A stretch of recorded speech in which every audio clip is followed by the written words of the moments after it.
राज्यों में जल्द खत्म होगी ऑक्सीजन की किल्लत, यह कहा जा रहा है। रेलवे ने अब तक 1125 मीट्रिक टन ऑक्सीजन राज्यों तक पहुंचाया है।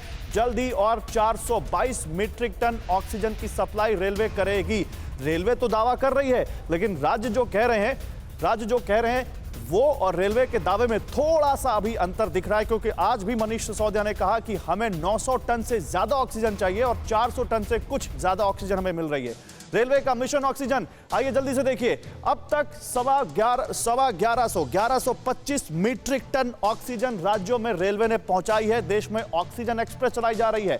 76 टैंकर राज्यों में पहुंचाए हैं रेलवे ने, यह रेलवे की तरफ से कहा जा रहा है। 20 ऑक्सीजन एक्सप्रेस राज्यों में पहुंच चुकी है और अलग अलग राज्यों में इस ऑक्सीजन एक्सप्रेस से ऑक्सीजन पहुंचाई गई है। 7 ऑक्सीजन एक्सप्रेस मंजिल के लिए रवाना हुई हैं, वो जल्दी अपनी मंजिल पर पहुंच जाएंगी। 422 मीट्रिक टन ऑक्सीजन राज्यों तक पहुंचाई जाएगी, ये रेलवे कह रहा है। बहुत अच्छी बात है, और ज्यादा पहुंचाई जानी चाहिए। दुर्गापुर से 120 मीट्रिक टन ऑक्सीजन दिल्ली को मिलेगा, यह रेलवे की तरफ से जानकारी है। और तेलंगाना को 60 मीट्रिक टन करीब ऑक्सीजन मिलेगा, ये जो रेलवे से ऑक्सीजन की सप्लाई हो रही है। हरियाणा को देखें तो 72 मीट्रिक टन ऑक्सीजन मिलेगा और एनसीआर को 85 मीट्रिक टन ऑक्सीजन मिलेगा। लेकिन विक्रम सर, मैं आपको लाना चाहूंगा। विक्रम सर, बड़ा दुख होता है जब इंसान कोरोना से लड़ते लड़ते इस वजह से उसकी जान चली जाए क्योंकि ऑक्सीजन नहीं था, क्योंकि हम इतने बड़े देश हैं, उसके बावजूद हमने तैयारी नहीं की, हमने भापा नहीं। किसको जिम्मेदार समझें इसका? गौरव जी, ये कोई रॉकेट साइंस नहीं है। हमारे विद्वान पैनलिस्ट ने ये कहा कि एडहॉकिज्म इस तरीके से नहीं चलता है। एक रोड मैप होना चाहिए, पर्सपेक्टिव प्लान होना चाहिए और बैकअप होना चाहिए। Backup for a backup for a backup. और फौज और पुलिस में कहावत है, युद्ध शुरू होने के पहले ही युद्ध का निर्णय तब हो जाता है अगर आपका क्वार्टर मास्टर कमजोर है। क्वार्टर मास्टर किसको कहते हैं? जो आपूर्ति करता है ऑक्सीजन की, रेमडेसिविर की, महत्वपूर्ण दवाओं की। अगर क्वार्टर मास्टर कमजोर है, आप युद्ध हार गए। क्वार्टर मास्टर मजबूत है, आप युद्ध जीत गए। इतनी सी तो बात है।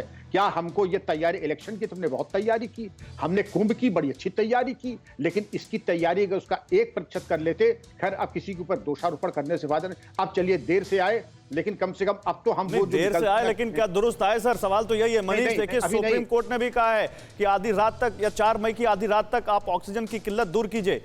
सुप्रीम कोर्ट से क्या हम कोई उम्मीद बांध सकते हैं? देखिए, सुप्रीम कोर्ट ने तो अपना फैसला सुना दिया, लेकिन हकीकत तो यही है कि ये करना सरकार का काम है, एग्जीक्यूटिव का काम है, और वो किस हद तक कर पाते हैं। क्योंकि गौरव, आपने आंकड़े की बात कही थी, तो तब तक मैं कुछ आंकड़े जुटा रहा था। प्रधानमंत्री के आज के फैसले के बाद 25,000 एमबीबीएस के फाइनल ईयर के स्टूडेंट्स अतिरिक्त हमें मिलेंगे। 20,000 जो विदेशों में पढ़ने वाले एमबीबीएस के स्टूडेंट्स हैं, जो परीक्षा देने का वेट कर रहे हैं यहाँ पर, ताकि वो प्रैक्टिस कर सके, उनकी डिग्री मान्यता हो, 20,000 वो मिलेंगे। 2.2 लाख जो है वो नर्सेस जो फाइनल ईयर कंप्लीट करके बैठी हैं बीएससी नर्सिंग की, वो हमें मिलेंगे। और इसके अलावा 1,30,000 ऐसे डॉक्टर्स हैं जो नीट पीजी के एग्जाम के लिए घर में बैठकर तैयारी कर रहे हैं, ताकि 35,000 पीजी सीट में उनका एडमिशन हो सके। तो वो लोग हमें मिल पाएंगे आज के फैसले के संदर्भ में, और ये इस तरह से मैन पावर को ऐड करेगा। ठीक है, लेकिन ऑक्सीजन को लेकर मनीष बताइए ना, सुप्रीम कोर्ट में जो क्या हो रहा है? देखिए, ऑक्सीजन को लेकर क्या हो रहा है, ये तो मैं गौरव आपसे ये कहूं कि अभी प्रोग्राम शुरू हुआ है और इसी दरमियान मुझे मेरे एक जर्नलिस्ट फ्रेंड का फोन आया कि नोएडा में कोई ऑक्सीजन देने वाला हो तो बताओ। और साथ ही साथ दिल्ली के पश्चिम बिहार में गोयल अस्पताल से फोन आया कि उनके पास 2 घंटे का, जिसमें आधा घंटा बीत चुका है, 1.5 घंटे का ऑक्सीजन बचा है। परवाह देश की, सोमवार से शुक्रवार रात 10 बजे TV9 भारतवर्ष पर।